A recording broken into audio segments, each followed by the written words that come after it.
তো এখানে শেষ করেছিলাম। এইখানে 4টে চয়েস বিভিন্ন রকম থাকতে পারে, রায় বাহাদুর থাকতে পারে, অন্য কোনো যে কোনো টাইটেল দিতে পারে, তো বাহাদুরটা মনে রাখতে হবে।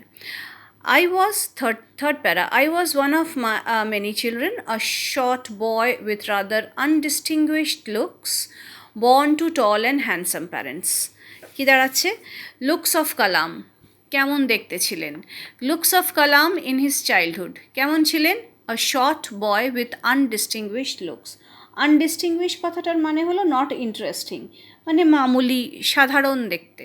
আনডিস্টিংগুইশ, সাধারণ দেখতে। Looks of his parents, parents কেমন ছিল? How do Kalam's parents look like? They were tall and handsome. How was Kalam's ancestral house? কালামের অ্যানসেস্টারাল হাউস, যে পূর্বপুরুষদের যেই বাড়ি ছিল, সেই বাড়িটার ব্যাখ্যা জিজ্ঞেস করেছে এখানে। এই কটা পয়েন্টে বলা হয়েছে বাড়িটার ব্যাখ্যা। যদি এটা এসএকিউ আসে, এসএকিউ এটা এক সেন্টেন্সে আসবে না, কিন্তু just for your understanding, sentence চ্যাপ্টারটার মধ্যে, এই প্যারাটার মধ্যে যেহেতু অ্যানসেস্ট্রাল হাউসের ডিসক্রিপশনটা আছে, সর্ট অফ তোমাদের ডেসক্রিপটিভ কোশ্চেন সলভ হয়ে যেতে পারে, যে অ্যানসেস্ট্রাল হাউসের ব্যাখ্যা দাও। ফার্স্ট পয়েন্ট তোমাদের লিখতে হবে, built in middle of 19th century, fairly large পাক্কা হাউস, বাড়িটা এক মোটামুটি বড় সড়ো পাক্কা হাউস ছিল। পাক্কা ইজ মানে with prepared or constructed with limestone, cement and brick and all these things, that is পাক্কা হাউস বলে যেগুলোকে। আর কাচ্চা হাউস অ্যান্ড পাক্কা হাউস এই দুটোই কিন্তু ভার্নাকুলার ল্যাঙ্গুয়েজ থেকে শব্দটা ইংলিশে নেওয়া হয়েছে। PUCCA এটা ইংলিশ ওয়ার্ড নয়। Made of limestone and brick and it is located বা situated on the mosque street in Rameswaram. তাহলে বাড়িটার ব্যাখ্যা এই কটা পয়েন্ট দিয়ে এই প্যারাতে করা আছে, থার্ড প্যারাতে। ঠিক আছে। What did Kalam's austere father avoid? উনি কী কী অ্যাভয়েড করতেন, মানে যেগুলো অ্যাভয়েড করে চলতেন সেগুলো হলো all essential comforts and luxury. আর what did Kalam's austere father provide, আর কী কী ফ্যামিলিকে প্রদান করার জন্যে সেই দিকটা লক্ষ্য রাখতেন, সেটা হলো all necessities in terms of food, medicine and clothing. কী কী এড়িয়ে চলতেন আর কী কী প্রদান করার চেষ্টা করতেন। প্রোভাইড মানে দেওয়া। অস্টার কথাটার মানে হলো নীতিনিষ্ঠ। Austere father, simple living, high thinking, এই ধরনের একটা মানুষ অস্টার ফাদার। এই জন্যেই এইগুলো ভীষণভাবে এসিকিউর জন্য important. What did Kalam's austere father avoid? He use to avoid all essential comforts and luxuries. এইবার এই পুরো চ্যাপ্টারটাকেই এই জিনিসটা মাথায় রাখতে হবে যে তোমাদের এই টার্মসগুলো কিন্তু মুখস্থ করে নিতে হবে, রাইট? কারণ এইভাবেই তোমাদের যা লেখা আছে বইয়ে সেটাই আনসার লিখতে হবে। What did Kalam's austere father provide?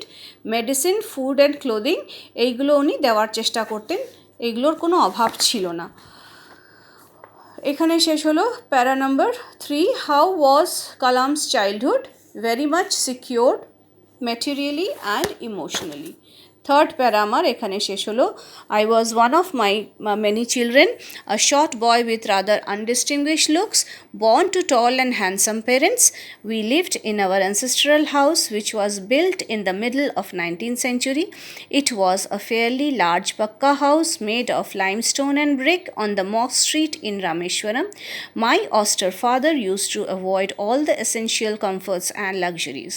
However, all necessities were provided for in terms of food, medicine, and clothing. In fact, I would say mine was a very secure childhood, materially and emotionally.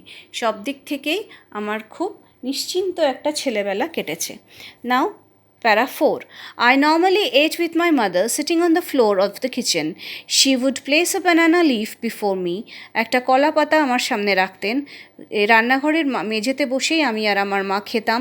On which she then ladled. ladle কথাটা হলো হাতা, LADLE. This is noun. ladle মানে হলো হাতা। এই ল্যাডেলের সাথে যখন যুক্ত হয়ে গেল, উনি হাতা দিয়ে পরিবেশন করতেন, এটা হয়ে গেল ভার্ব। শুধু ল্যাডেল মানে হাতা। She then ladled rice and aromatic sambar, a variety of sharp homemade pickle and dollop of fresh chutney. So here ends the para number 4. এখানে পয়েন্টসে দেখে নিই একবার। Kalam use to eat with, কার সাথে খেতেন? মায়ের সাথে। Where did Kalam use to eat, কোথায় বসে খেতেন? Sitting on the floor of the kitchen. What would Kalam's mother serve at lunch, কী কী দিতেন? এই কটা মুখস্থ রাখতে হবে। Rice and aromatic sambar, comma, a variety of sharp homemade pickle and a dollop of fresh coconut chutney. Dollop মানে কিছুটা, এরকম একটা স্পুন দিয়ে তুলে যদি আমি একটা পোর্শন দিই, সেই পোর্শনটাকেই আমরা ডলপ বলবো। Now come to the 5th para. The Shiva temple, which made Rameshwaram so famous to pilgrims, was about 10 minutes walk from our house. Our locality was predominantly Muslim, but there was a quite lot of Hindu families too, living amicably with their Muslim neighbors. এটুকু আগে দেখে নিই। Which temple made Rameswaram famous, কোন টেম্পলের কথা বলেছে যেটা দিয়ে রামেশ্বরম বিখ্যাত হয়েছে? শিবা টেম্পল। এখানে 3-4টে চয়েস তোমাদের থাকতে পারে, কালী টেম্পল, শিবা টেম্পল, অন্যান্য ডেটিসদের নাম দিয়ে। How far was the Shiva temple from Kalam's house, কালামের বাড়ি থেকে শিবা টেম্পলটা কত দূর ছিল? It was about 10 minutes walk. এটা তোমাদের এসিকিউ এর এই সেন্টেন্সটা আনসার হবে, it was about 10 minutes walk. Where would Kalam go for the evening prayers, কোথায় যেতেন উনি ইভিনিং প্রেয়ার্সের জন্যে? এটা একটু পরে আছে সেন্টেন্সটা, না তার আগে যেটা এখানে এই সেন্টেন্সটা আছে, in Kalam's locality Hindus and Muslim lived, এই শুধু এই একটা টার্ম অ্যামিকেবলি, এটারও কিন্তু 4টে চয়েস থাকতে পারে। কালামের যেই পাড়া ছিল সেই পাড়া হিন্দু মুসলিম সবাই খুব একসাথে ভীষণ শান্তিপ্রিয়ভাবে সম্প্রীতি বজিয়ে রেখে থাকতো, that is amicably, to leave